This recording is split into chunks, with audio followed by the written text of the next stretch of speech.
Hello and welcome to another episode of TuLab. I'm here to welcome you to talk about future skills with our extraordinary guests again. We have had Tero and Pasi last time.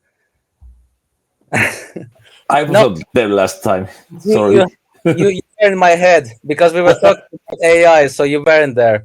But actually, Henry was supposed to be here, so I was counting on him, but he is missing. As a serial entrepreneur, he is missing going after investors. So he has some investor meetings. Unfortunately, he will not be here. But we have replacement in form of Pasi, which I already thought that was last time because I think your spirit was here. Channel Maybe so. channel through Tero. So quickly, Tero, our AI scientist working to cure cancer with AI. So humble mission there.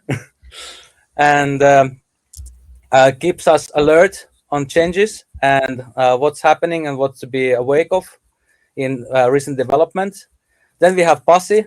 Pasi with LastBot, working on assistance, sales, marketing, training, changing models, everywhere and there, always active on LinkedIn as well. Please follow him closely. He will also give you good suggestion if you're not aware of everything. And Suvi, who has run Godarit for 8 years, right? Or seven? 8 years, yeah, 8 eight years. years, Yeah, yes. 8 years.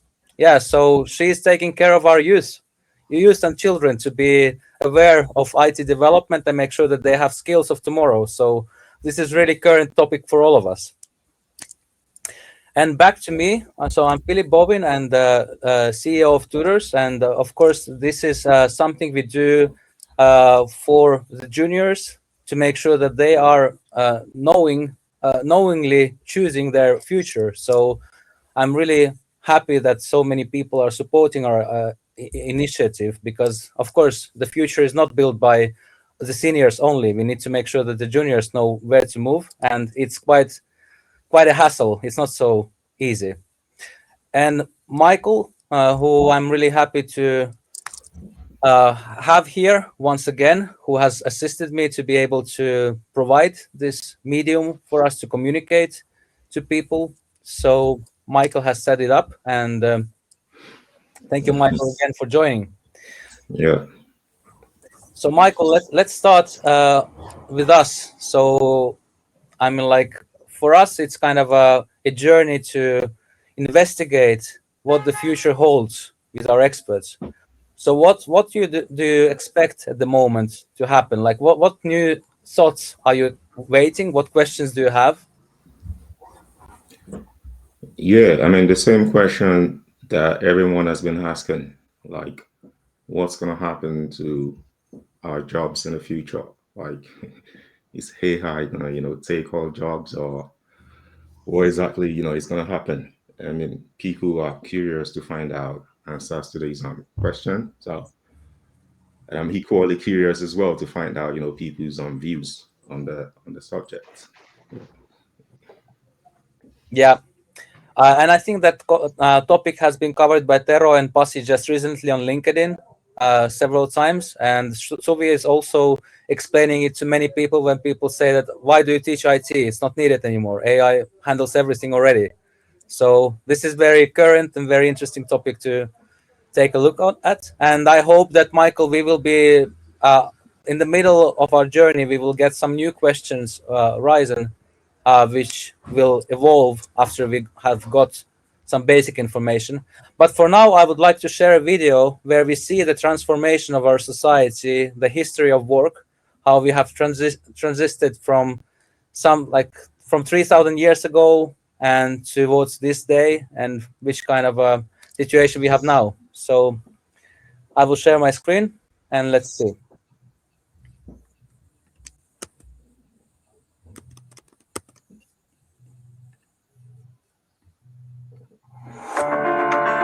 Let's boil the 3,000-year history of work down to 3 minutes. First, there were hunters and gatherers. Everyone contributed, and their business was basically to survive. Eventually, they began to tame plants and animals, opening up new kinds of work, and if you were lucky, leisure. In early civilizations, powerful ruling classes emerged for the first time. They could outsource work to slaves and servants because that mundane, hard work was considered beneath their dignity, even though it made their lifestyles possible. In the Middle Ages, new religious philosophies changed that. Working hard became synonymous with doing good, pleasing God, and repenting for one's sins. Then came the rise of the family farm. Working the land took on a sense of community. All family members literally pitched in, depended on each other, and the farmer's work was never done. But as civilization ticked on, more and more people moved to cities. In those cities, artisans specialized more and more, and along came the craft stage of work, like shoemakers and carpenters, all very skilled and specialized. Then, the Industrial Revolution came along and brought with it mass production. Humans adapted. New kinds of factories created new kinds of workers, eager to earn a living however they could in a rapidly changing world. Some workers banded together. They took historic stands for humane work conditions and demanded all kinds of fundamental rights, including the 40-hour workweek. The development of computers, the World Wide Web, and widespread education ushered us into the knowledge-based economy. As fewer people and fewer hours are needed to do the work of yesterday, people are adapting again. Today, some do work that didn't even exist 5 years ago. So here we are. Is this the end of work's evolution? No. How you live and work will invent the future. You'll work to eat. You'll eat by outsourcing food production to other workers. You'll tap into a deep human drive to work on something and to make a genuine difference doing it. You'll rely on your networks and connections to help you out, and you will help others in turn. You'll specialize in something no one has thought of before, using technology no one's seen before. You'll wonder how to better tip the balance of work and life to the needs of a new world. So keep on working, creating, and inventing the future of work.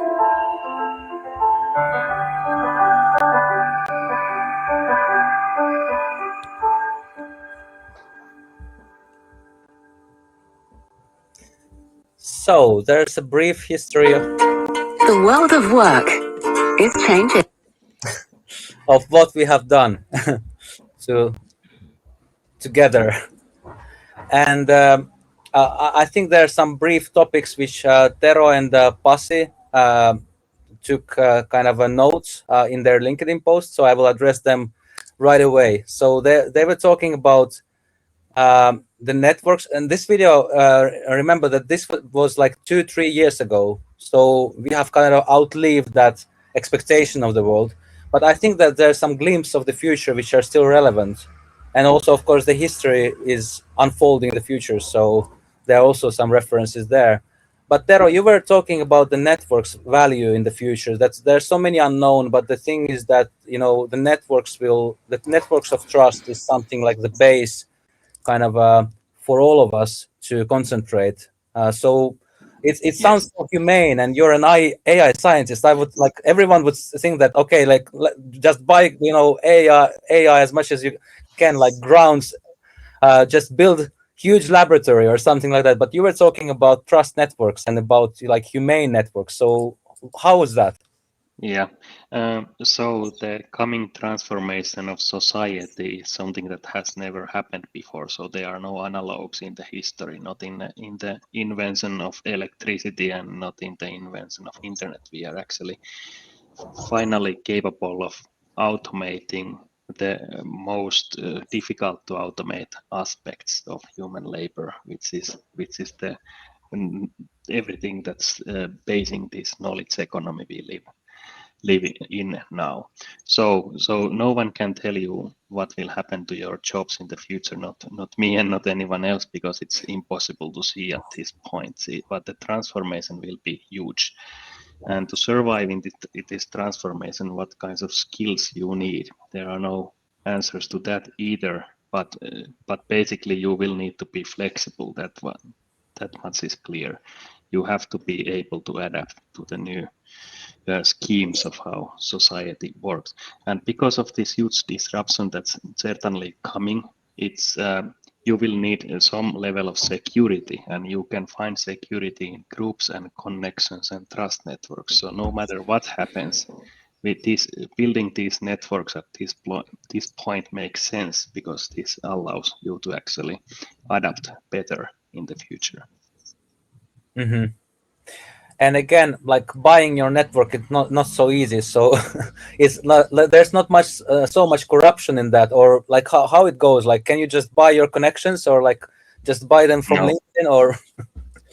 No, definitely not. So you need true human connection. You need to take chances. You cannot make contract clauses that are fully solid and impenetrable to any risks and so on. You have to take risks, and you have to make yourself vulnerable, and that's the basis of real connection and trust. Yeah.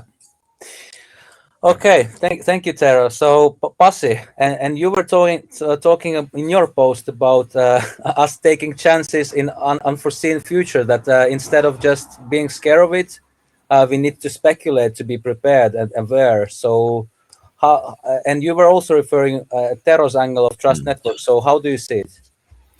Yeah, I think in overall, I'm not going to repeat what Tero said.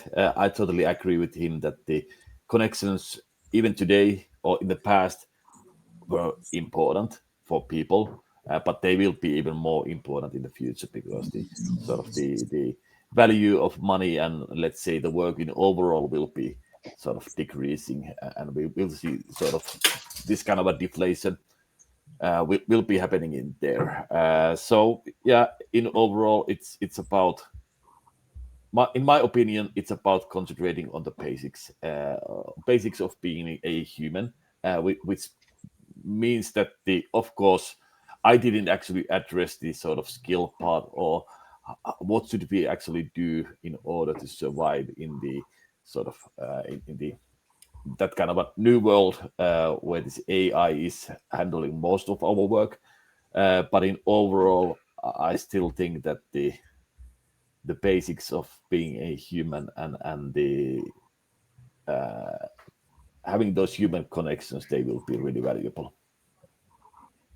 Yeah, and we were, Pasi, I was sucked in discussion by you, not in you particularly, but I noticed the notification in LinkedIn that you're participating in some discussion. I noticed that you were talking about emotions and so on, and then you were kind of dragged in discussion where you are not respecting emotions, which you didn't mean, which we Yeah. tried to explain. So, Yeah.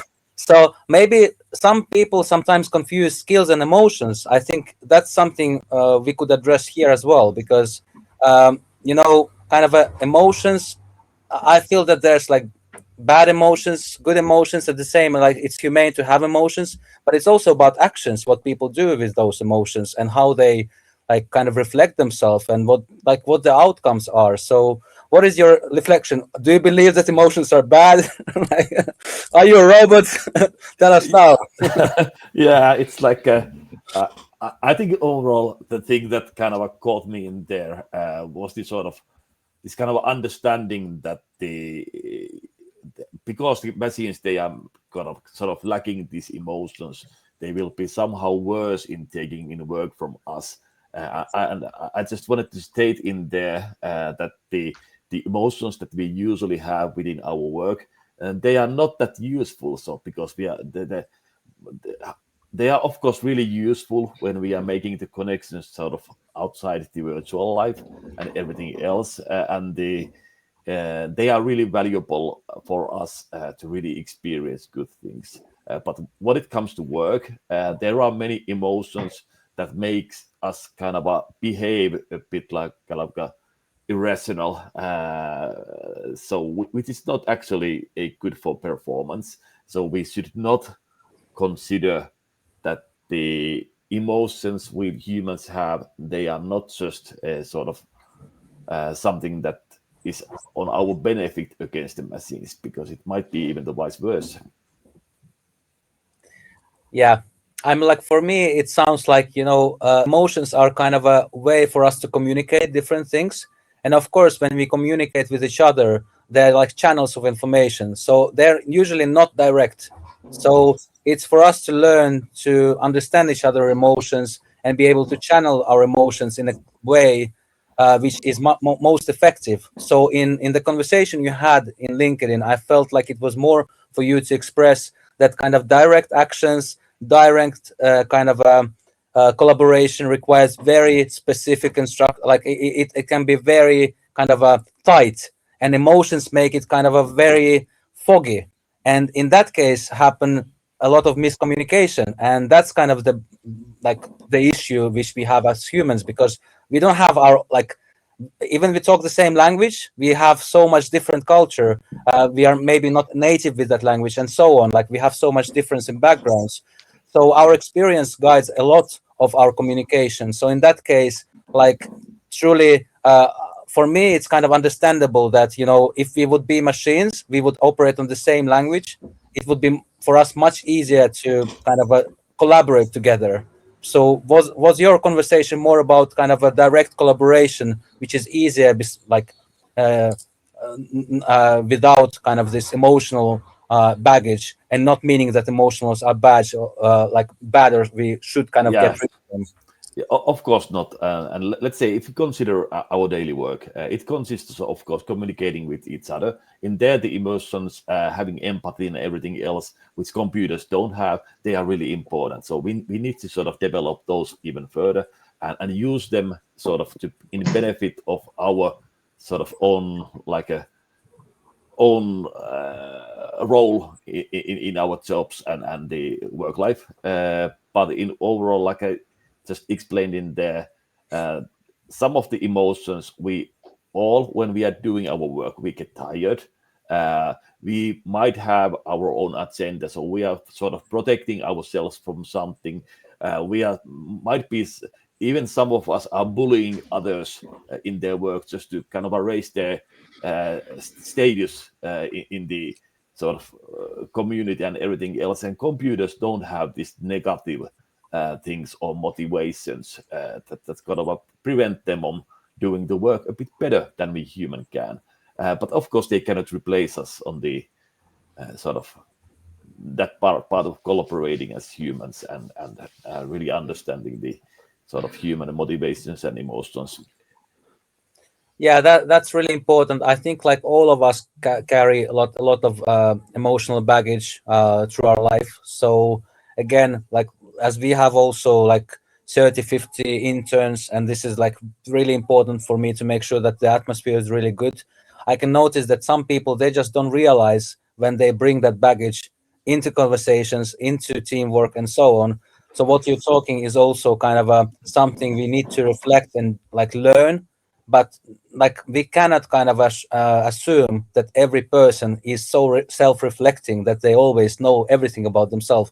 That's not true. It's not happening. Even like most advanced of us, we have our moments of disadvantages, and I believe like all of us have these skeletons. Like I'm like they are, you know like our attention is always divided. We are always biased, and only those who feel that they are not biased, I think they're the most biased in that sense, because they're just not paying attention to themselves. So they're not like critical to themselves, they're critical to others mostly. So thank you, Pasi, for opening up, because I think this was also very important, relating the skills of the future. So Suvi, now that you work with youth and children, I think this is very difficult topic to tackle. I suppose like you always have conversation with parents, with kids on different levels. Like some people would say like will we all disappear? Are we needed? What should I do? And so on, so on. So how do you deal with it? I'm like, you're not an AI scientist yet, but like, what are you doing? Yeah, so if I remember correctly, Pasi also mentioned that it doesn't harm to study AI either to secure your future. So I have started Codarit because our world was already getting digital by a minute, and everyone has had smart devices, and now those smart devices are boosted with AI. And now parents and also investors who are potential to our company, they have started to think that, okay, is it wise to invest or is it wise to study? coding. So parents think that okay, it is still needed to put my children to coding school because AI will come and take care of their future without coding. And same with investors. So is it wise to invest to coding school? So I have, of course, started to think that, okay, we need to start to teach AI also to our students. And okay, we have taken AI assisted coding to our coding lessons. But then I have tried to find some new pedagogy or current pedagogy to teach AI topic to children. But because that AI topic is quite wide, so what they want that I would teach to children. So do they want that I start to teach prompting? Okay, we are teaching that already. But then if they want that we really teach how AI works, AI is it's algorithms and code. So if I do not teach my students to code, how they can do those AI exercises? So now people think that you don't need to know even basic principles of coding because AI will take care of everything. But because AI is code, I'm a bit confusing right now that how I could teach coding AI without teaching coding because it is not important anymore. So I think that it is. So our students need to understand what is an algorithm. And you do not understand what is an algorithm if you do not create algorithms. Simple ones. They do not create AI algorithms. They create simple how to, for example, put some game character to jump. And that is an algorithm. And then they understand that, okay, this is the way how I command computers.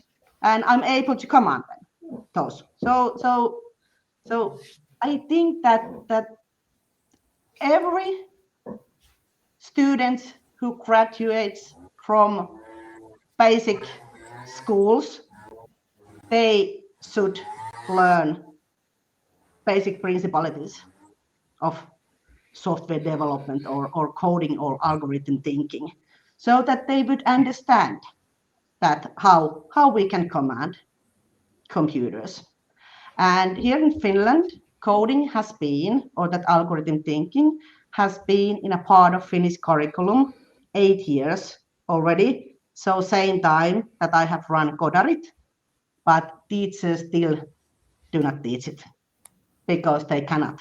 Now they think that AI comes and help them so they don't need to teach coding anymore. But now I'm wondering that what they will teach to students because now they are creating those AI curriculums. So that but let's see that are they able to avoid coding with So those do you feel that exercises? it's kind of related that teachers are somehow scared of that, be the kind of disadvantage in this age? Like what happened like 3 years ago, 5 years ago, where they also like, okay, don't teach AI, like teach that and this, or where they're just like trusting that, okay, society will continue to exist? Or do they have like some panic button now which they're pressing that, okay, we don't know what to do, so just do something, but don't do that? Yeah, actually, it is not too easy to teach coding if you do not have software background. So it's actually really difficult. And then there is also that pedagogy. So for example, our coding school teachers, they all have software background, but we need to teach that pedagogy, how to teach coding to children. And the situation is much more worse with those basic school teachers because they do not have any software background. So they don't know how to create algorithms, how to use coding environments. They do not have any experience from coding, and then they should also learn, teach that. So first learn, and then they should learn to teach coding. So I think that the main reason, of course, there are different kind of attitudes behind of teachers, and some of teachers, they might think that coding is not important in our future, or to at least for the children, and then there are different kind of excuses, and because our students cannot read and write either, so how I can teach coding for them? Okay, we teach coding to 5-year-old students who cannot read or write. So there are image commands. If your students cannot read or write, you can still teach coding for them. So there are a lot of excuses, and I think to hide that you don't know how to teach. And that is why, for example, we have now created new product, so video courses to help teachers, so they can just press play button and show our videos in the front of the classroom, and our animated teachers, our professional teachers, teach those topics to children. Now there are no excuses because that is too easy. Now there is just a total silence. So you feel like it's discomfort, and they're not being familiar with the topic itself, and I think that's kind of an issue that hasn't been tackled in a way which would kind of provide them with comfort. I think, if many teachers would have been able to experience, for example, 1, 2, 3, 4, 5, 6 weeks of extensive IT environment where they would work in a team, and they wouldn't need to be coders, but they could kind of experience it in a team of software developers. So like having this cross-disciplinary platform together, I believe that they would kind of have an understanding that it's like something they could look at, and maybe they could learn something out of it, and maybe they would benefit. But because it's so far away from them, so they treat it as some kind of alien planet, which maybe is possible that it has some function, but mostly they like think that it's I think that there's some kind of unfortunate that they're kind of scared of kind of assessing themselves, that they are not assessed for the future because they are not experienced in that category. And I think that's kind of understandable, because they are really pressured by curriculum and so many software they have to use, so they're already overwhelmed, and their self-esteem is quite like already on an age, because of course, like working with many different children with different backgrounds, like it's getting even more difficult to engage students to learn. So this somehow their self-esteem is kind of dropping down, and they forget that who they are. I'm like, they were experts when they started, that they haven't lost that expertise. And I think this history animation should also remind us, at least me, it reminds a lot, that we have had like a lot of skills already before, like like ages ago. Like they haven't disappeared throughout society. We have carried those skills around. The trust networks aren't something new. Like people were trusting each other when they were in small communities fighting for being able to survive. So somehow we just have this disbelief of the future being connected to our history, or like, do you see any connections there? Like they are forgetting that they're useful still, even the society will change in the future. Yeah, and I think that there is also attitude that because I have survived without coding skills, so they cannot see that those technical skills will or would help their students to survive in a future. So so I think that is the one excuse. And Don't worry. Don't sorry. No. I'm like the big topic. So meanwhile, we are just in the middle of our podcast. So, Michael, what is your insight now? Like, what you're thinking? Well, I'm thinking, Yeah. I don't think, I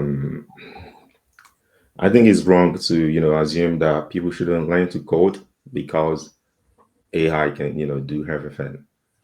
I mean, that's just not the way it works because AI cannot innovate by itself.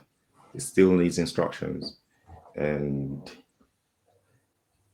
if you want to instruct AI, properly, you still need some, background in coding.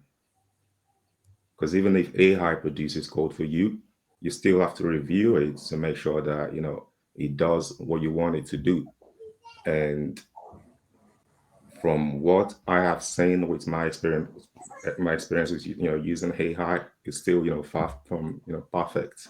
Every now and then it makes mistakes, that I have to correct. If I have to use the products of the AI thingy. So I'm not worried. Like AI is gonna replace all the jobs in the future. Like I think it's still so far away from happening. I don't see that happening. You know, and even if AI replaces some jobs, it still can't take away, creativity.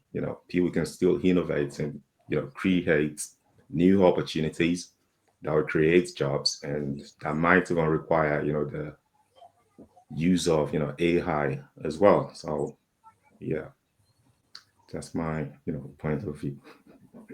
Very good. And for me, it sounds like, again, because we are not sure what's going to happen.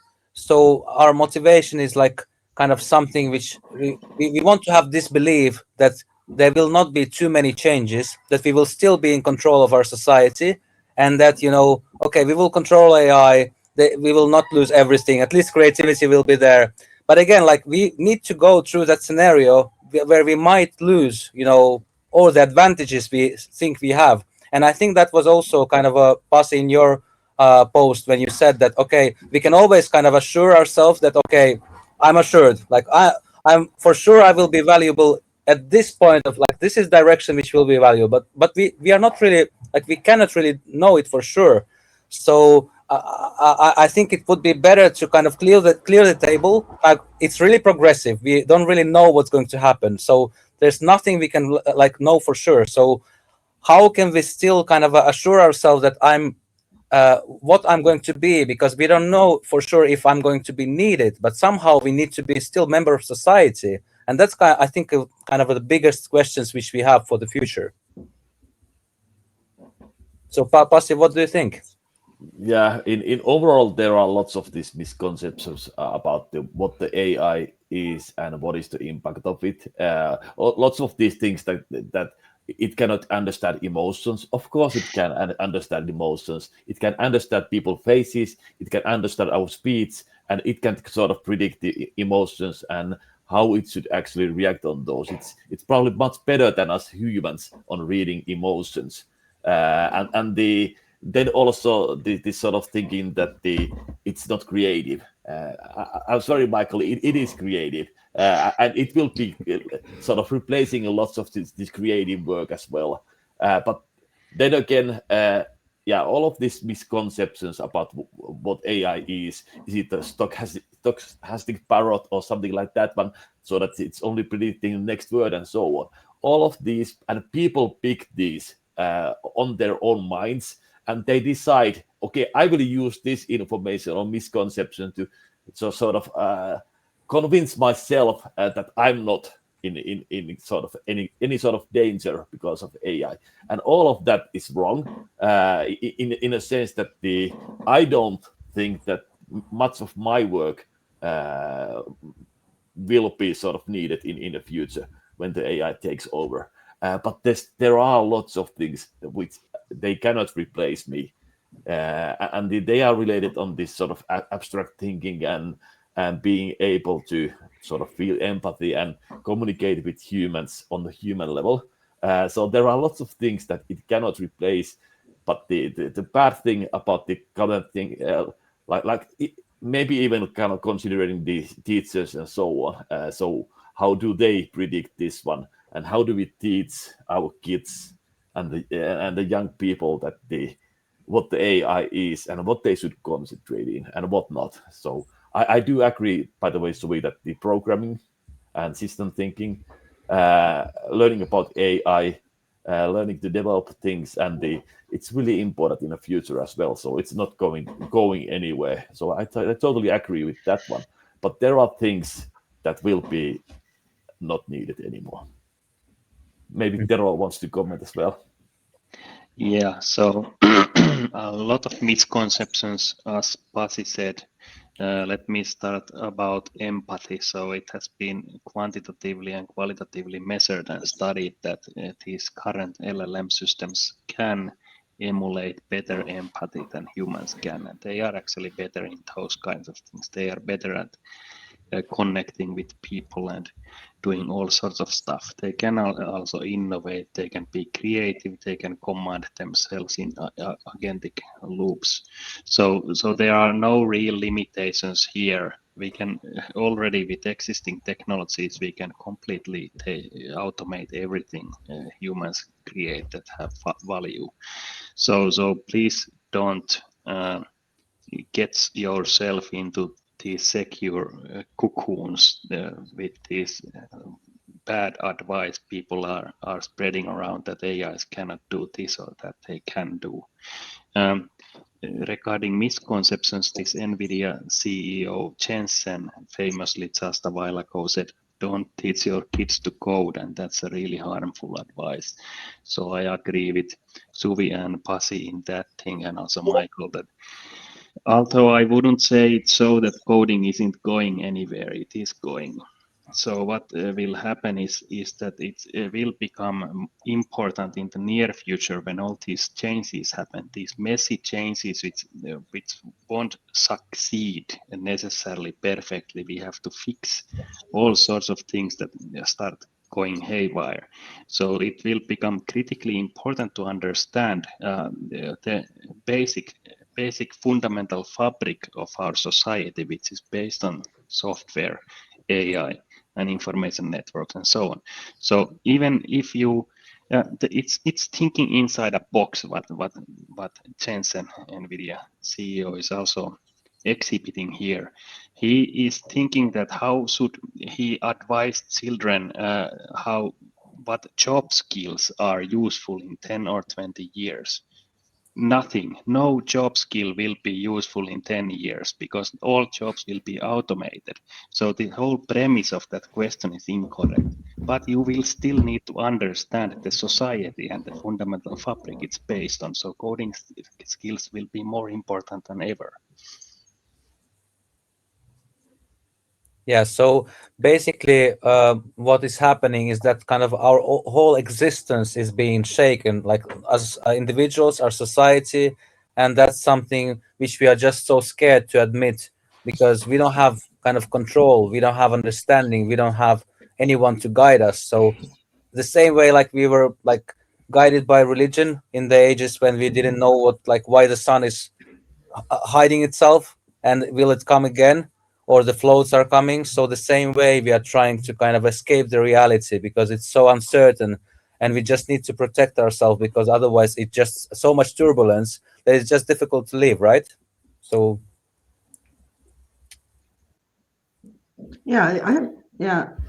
So I have thought about this topic this morning and started to think that what people scare.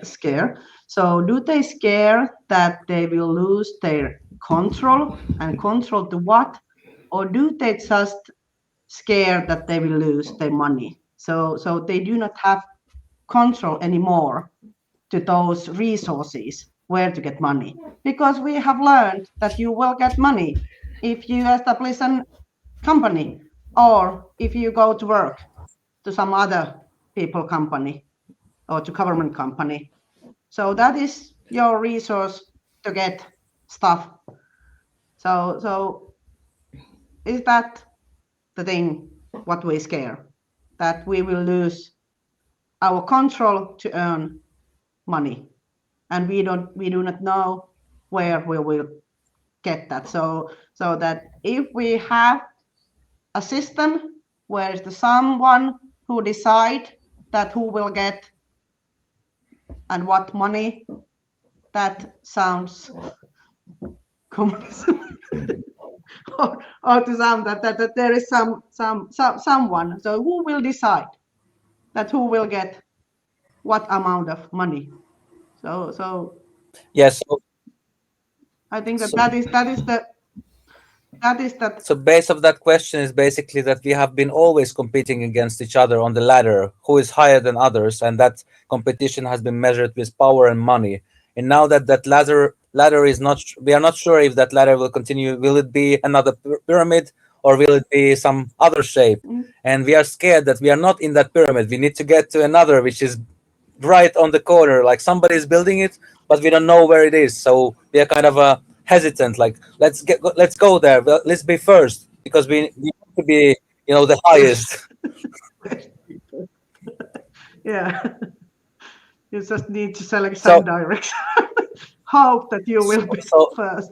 So, and the Pasi, future do you will be feel there. that it will be another pyramid again? So the power struggle will be still there? Oh, yeah, of course there will be. There will be always pyramids in a, let's say, human constructions. So I don't think we are going anywhere in that sense, that there will be people and companies who try to sort of rule this all. But it will become more and more difficult.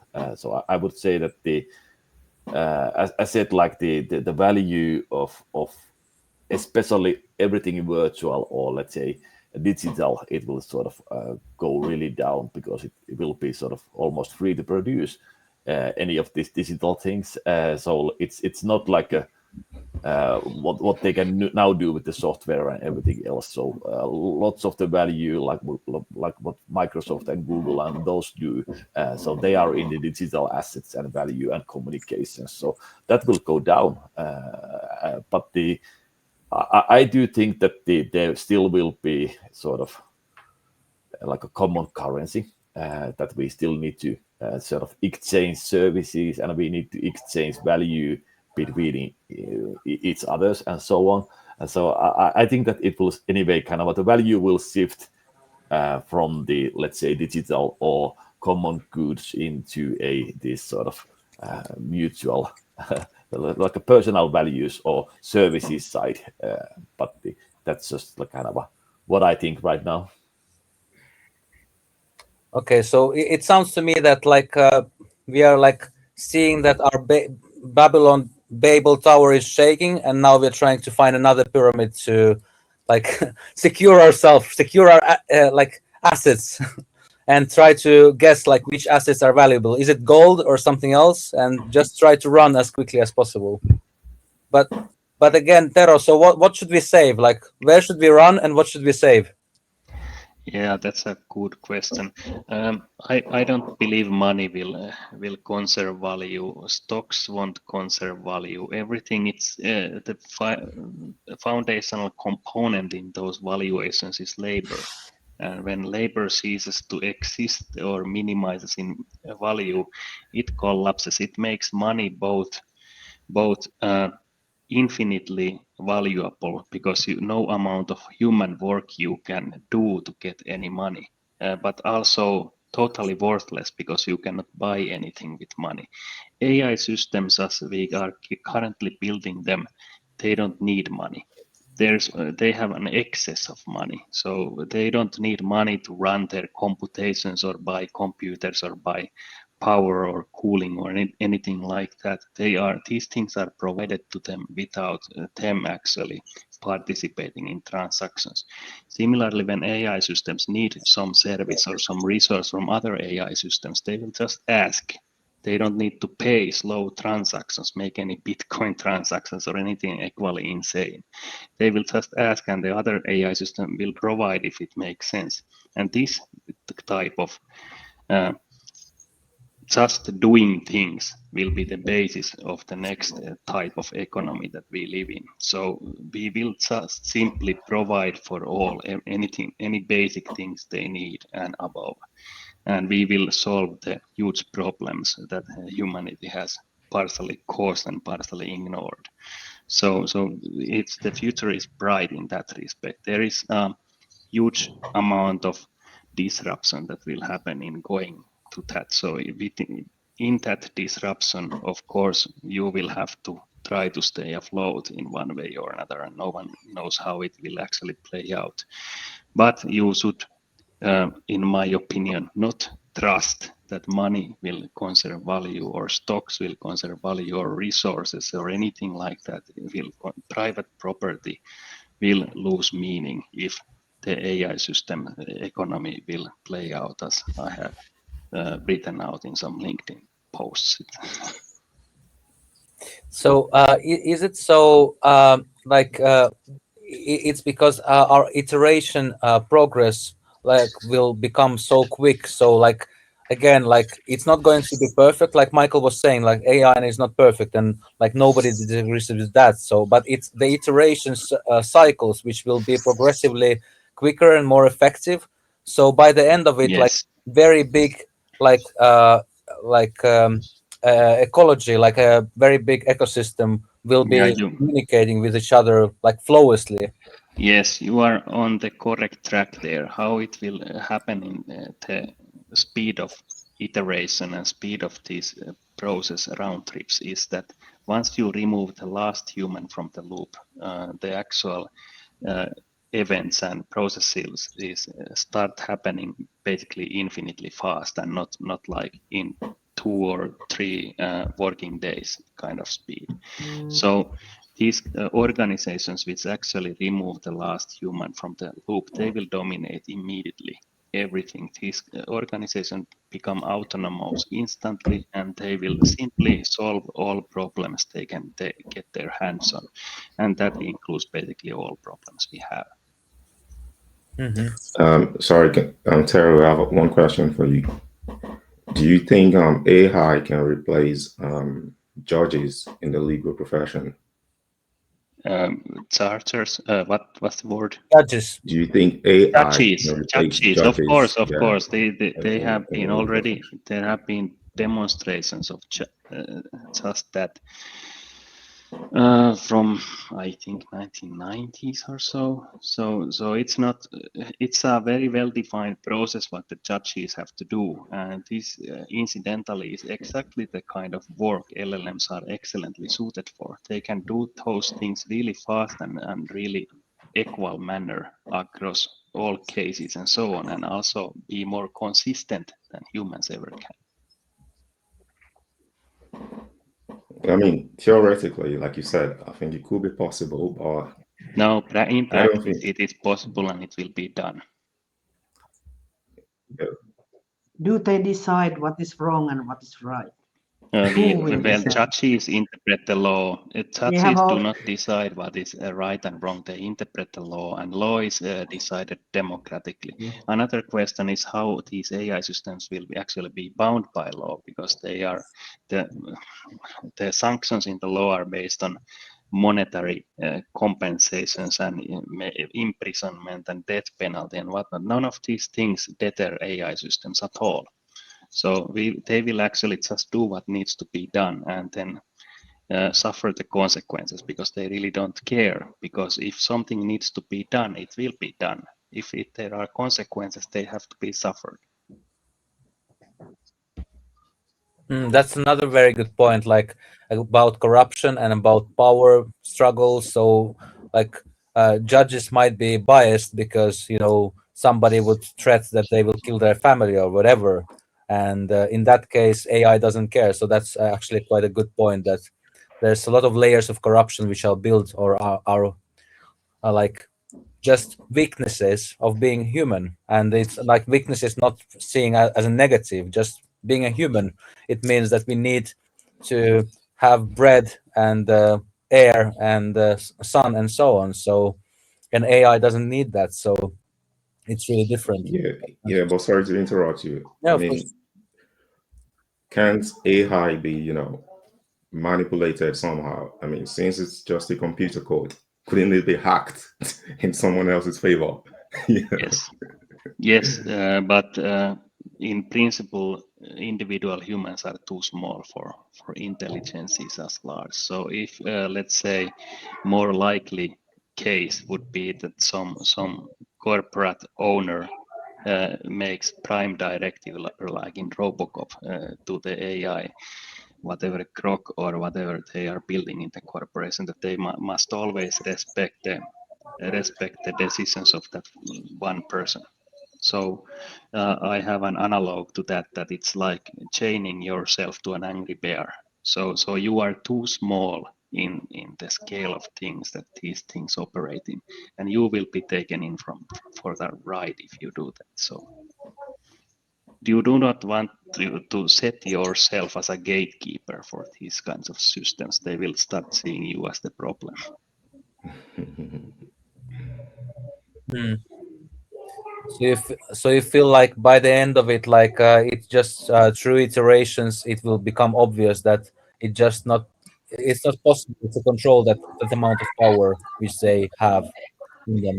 Yes, they need larger objectives like the good of all humanity and the universe. That level of scale is appropriate for these kinds of systems. Mhm. Okay, so let's go back to Suvi. And now that out of this discussion, we have to carry all the skills we want to learn for the future. So I think one of the valuables we can find here that even like having this discussion it already tells us that we have some of the skills needed. So what would be your what do you think? Which skills are relative to you being able to understand, being able to relate, to be able to assess yourself for the future? Like what skills do you have now which are valuable in the future? What do you think? I'm not sure. Is it possible to select to be adaptive and to that if you have good resilience and for example, I have been 8 years. Uh, I've been an entrepreneur 8 years now, so I have grown to those because if you are an entrepreneur, they change game and the rules all the time. So I think that is why I'm not that scared, and I think that is my natural nature. And I have always thought about because I started, for example, a company because it's really risky, and there is you don't know what will happen next day. So I think that these kind of skills are a key to feel happiness and to survive and to be capable to do things, even though there are those unknown things around you. For example, that I had a question to Tero that okay, what we should do now or after 1 year or 2 year because people they would like to know that what I should do now. Okay, if there is that kind of future, what you just described, what should I do now? How I can get Yeah. prepared to that future? So you want to know that what I Yeah, can do that's today. exactly the difficult So question right now. But if your goal is to try to position yourself in a gatekeeping position or high up in a future hierarchy of whatever pyramid or so on, then you probably are thinking from the wrong premises. And the future doesn't look like that, and you probably won't end up as well if you compared to if you actually have a realistic view of how the future will look like. So positioning yourself in the future.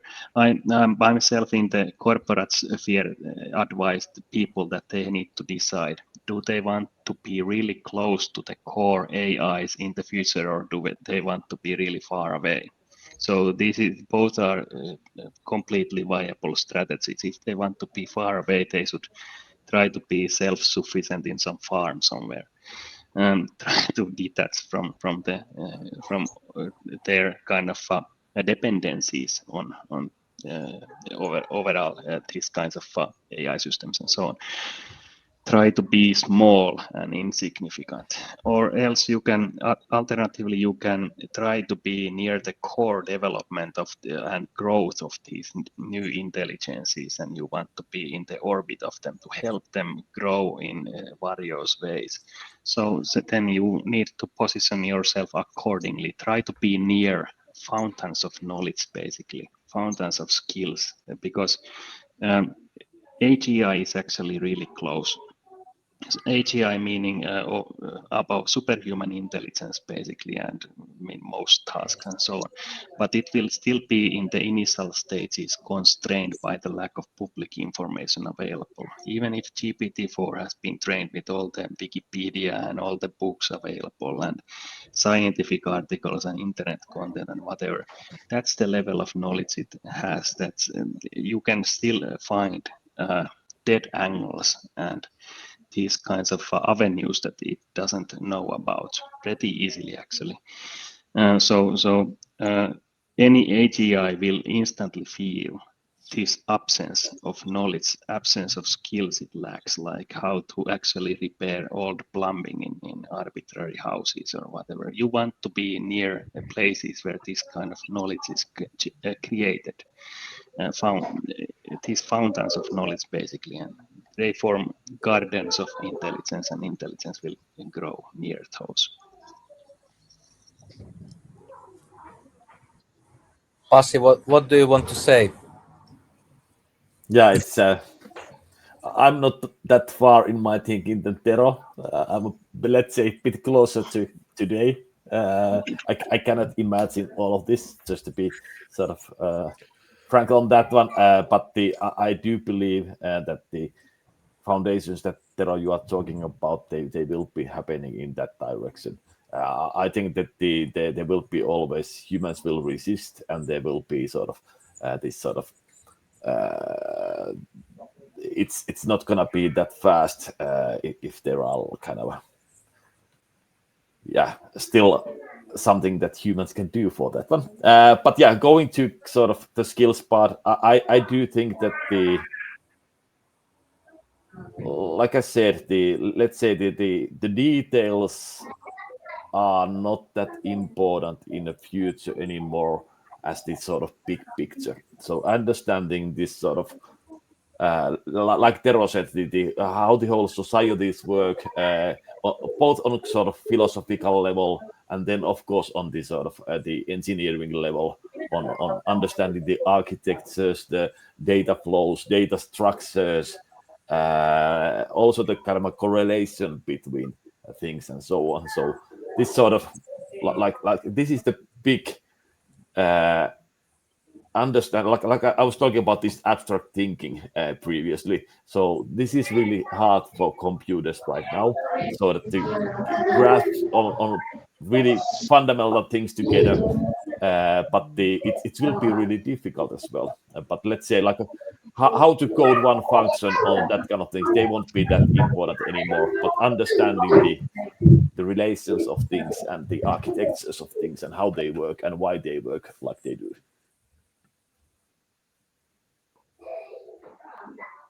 And I want to add that it doesn't harm to study AI and coding related things. At least those develop your logical thinking and problem solving thinking if there are problems in the future.